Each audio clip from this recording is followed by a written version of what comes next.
श्री कृष्ण गोविंद हरे मुरारे, हे नाथ नारायण वासुदेव। श्री कृष्ण गोविंद हरे मुरारे, हे नाथ नारायण वासुदेव। ओम नमो भगवते वासुदेवाय। ओम नमो भगवते वासुदेवाय। कृष्णाय वासुदेवाय हरये परमात्मने प्रणतक्लेशनाशाय गोविन्दाय नमो नमः। सच्चिदानन्दरूपाय विश्वोत्पत्त्यादिहेतुवे तापत्रयविनाशाय श्रीकृष्णाय वयं नमः। श्रीकृष्णाय वयं नमः।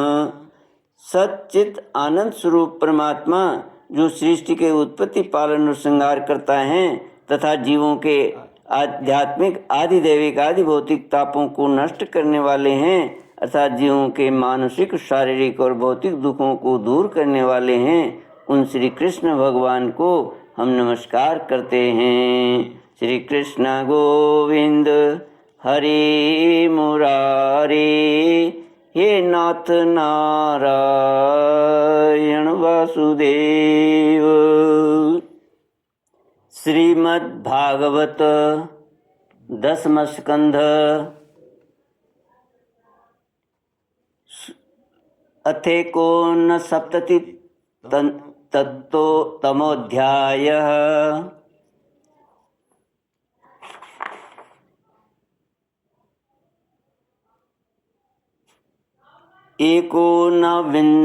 एकोनसप्ततितमोऽध्यायः। श्रीशुकोवाच।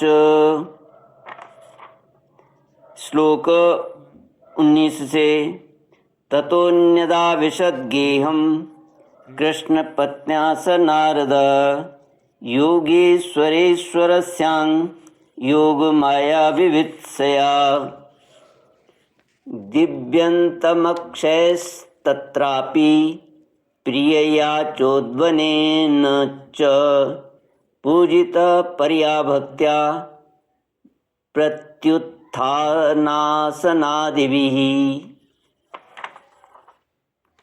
श्री सुखदेव जी महाराज कहते हैं, परीक्षित, देव ऋषि द्वारा भगवान की स्तुति करने के बाद देव ऋषि नारद जी योगेश्वरों की भी ईश्वर भगवान श्री कृष्ण की योग माया का रहस्य जानने के लिए उनकी दूसरी पत्नी के महल में गए। वहाँ उन्होंने देखा कि भगवान श्री कृष्ण अपनी प्राण प्रिया और उद्धव जी के साथ चौसर खेल रहे हैं। वहाँ भी भगवान ने खड़े होकर उनका स्वागत किया, आसन पर बैठाया और विविध सामग्रियों द्वारा बड़ी भक्ति से उनकी अर्चा पूजा की। इसके बाद भगवान ने नारद जी से अनजाने की तरह पूछा, आप यहाँ कब पधारे? आप तो परिपूर्ण आत्मा राम आप्त काम हैं और हम लोग हैं अपूर्ण। ऐसी अवस्था में भला हम आपकी क्या सेवा कर सकते हैं? फिर भी ब्रह्म स्वरूप नारद जी, आप कुछ न कुछ आज्ञा अवश्य कीजिए और हमें सेवा का अवसर देकर हमारा जन्म सफल कीजिए। नारद जी यह सब देख सुनकर चकित और विस्मित हो रहे थे। वे वहाँ से उठकर चुपचाप दूसरे महल में चले गए। उस महल में भी देव ऋषि नारद ने देखा कि भगवान श्री कृष्ण अपने नन्हे नन्हे बच्चों को दुलार रहे हैं। वहाँ से फिर दूसरे महल में गए तो क्या देखते हैं कि भगवान श्री कृष्ण स्नान की तैयारी कर रहे हैं। इसी प्रकार देव ऋषि नारद ने विभिन्न महलों में भगवान को भिन्न भिन्न कार्य करते देखा। कहीं वे यज्ञ कुंडों में हवन कर रहे हैं, तो कहीं पंच महायज्ञों से देवता आदि की आराधना कर रहे हैं, कहीं ब्राह्मणों को भोजन करा रहे हैं, तो कहीं यज्ञ का अवशेष स्वयं भोजन कर रहे हैं, कहीं संध्या कर रहे हैं, तो कहीं मौन होकर गायत्री का जप कर रहे हैं, कहीं हाथ में ढाल तलवार लेकर उनको चलाने के पैंतरे बदल रहे हैं, कहीं घोड़े हाथी अथवा रथ पर सवार होकर श्री कृष्ण विचरण कर रहे हैं, कहीं पलंग पर सो रहे हैं, तो कहीं वंदीजन उनकी स्तुति कर रहे हैं। किसी महल में उद्धव आदि मंत्रियों के साथ किसी गंभीर विषय पर परामर्श कर रहे हैं, तो कहीं उत्तमोत्तम वारांगनाओं से घिरकर जल क्रीड़ा कर रहे हैं, कहीं श्रेष्ठ ब्राह्मणों को वस्त्राभूषण से सुसज्जित गौओं का दान कर रहे हैं, तो कहीं मंगलमय इतिहास पुराणों का श्रवण कर रहे हैं, कहीं किसी पत्नी के महल में अपनी प्राण प्रिया के साथ हास्य विनोद की बातें करके हंस रहे हैं, तो कहीं धर्म का सेवन कर रहे हैं, कहीं अर्थ का सेवन कर रहे हैं, धन संग्रह और धन वृद्धि के कार्य में लगे हुए हैं, तो कहीं धर्मानुकूल गृहस्थोचित विषयों का उपभोग कर रहे हैं, कहीं एकांत में बैठकर प्रकृति से अतीत पुराण पुरुष का ध्यान कर रहे हैं, तो कहीं गुरुजनों को इच्छित भोग सामग्री समर्पित करके उनकी सेवा शुश्रूषा कर रहे हैं। श्री कृष्ण गोविंद हरे मुरारे, हे नाथ नारायण वासुदेव। देव ऋषि नारद ने देखा कि भगवान श्री कृष्ण किसी के साथ युद्ध की बात कर रहे हैं, तो किसी के साथ संधि की, कहीं भगवान बलराम जी के साथ बैठकर सत्पुरुषों के कल्याण के बारे में विचार कर रहे हैं, कहीं उचित समय पर पुत्र और कन्याओं का उनके सदृश पत्नी और वरों के साथ बड़ी धूमधाम से विधिवत विवाह कर रहे हैं, कहीं घर से कन्याओं को विदा कर रहे हैं, तो कहीं बुलाने की तैयारी में लगे हैं। योगेश्वर भगवान श्री कृष्ण के योगेश्वरेश्वर भगवान श्री कृष्ण के इन विराट उत्सवों को देखकर सभी लोग विस्मित चकित हो जाते थे। कहीं बड़े बड़े यज्ञों के द्वारा समस्त देवताओं का यजन पूजन, और कहीं कुएं बगीचे तथा मठ आदि बनवाकर इष्टापूर्त धर्म का आचरण कर रहे हैं, कहीं श्रेष्ठ यादवों से घिरे हुए सिंधु देशीय घोड़े पर चढ़कर मृगया कर रहे हैं, और उसमें यज्ञ के लिए मेध्य पशुओं का भी वध कर रहे हैं, और कहीं प्रजा में तथा अंतःपुर के महलों में वेश बदलकर छिपे रूप से सबका अभिप्राय जानने के लिए विचरण कर रहे हैं। क्यों न हो भगवान योगेश्वर जो हैं। श्री कृष्ण गोविंद हरे मुरारे, हे नाथ नारायण वासुदेव।